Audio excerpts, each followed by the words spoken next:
এই 12টি রাজ্যে এসআইআর হচ্ছে, এই 12টি জায়গাতে এসআইআর হচ্ছে। দেখুন, পশ্চিমবঙ্গে এসআইআর হচ্ছে, আপনারা সবাই জানেন, আমি জানি, কিন্তু অদ্ভুতভাবে পশ্চিমবঙ্গ বাদে গুজরাটে বিজেপির বিরোধীরা আছে, তারা কিন্তু কেউ দিল্লিতে আসলো না। কেরালায় এই যে ইন্ডি জোট টোট বলা হয় না, বিজেপি বিরোধী একটা জোট, সেখানে মমতা বন্দ্যোপাধ্যায়ের পাশে বাংলার সিপিএম না হয় না আসুক, কেরালায় সিপিএম তারা কিন্তু এলো না। ছত্তিশগড়, সেই ছত্তিশগড়েও এই মুহূর্তে কেউ আসেনি।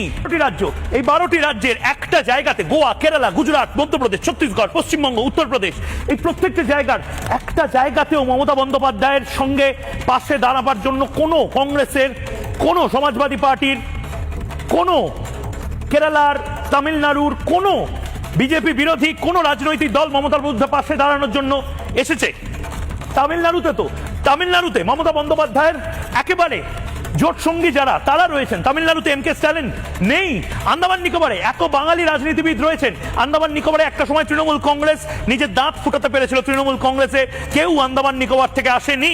মধ্যপ্রদেশ বিজেপির বিরুদ্ধে যারা যারা রয়েছে, না কংগ্রেস এসেছে না অন্য কোনো দল এসেছে। উত্তরপ্রদেশ, গোয়া, কেরালা, লক্ষদ্বীপ, রাজস্থান, এই সমস্ত জায়গাতে এসআইআর হচ্ছে দাদা, কিন্তু মমতা বন্দ্যোপাধ্যায় এক এবং একমাত্র এসআইআর এর বিরোধিতা করছেন। মানে ধরে নিতে হবে গোটা দেশে হয় বিরোধী মানে একমাত্র মমতা বন্দ্যোপাধ্যায়, নয়তো অন্য কোথাও কোনো ঝামেলা চলছে না। শুধু ঝামেলাটা হচ্ছে এই বাংলাতে এবং মমতা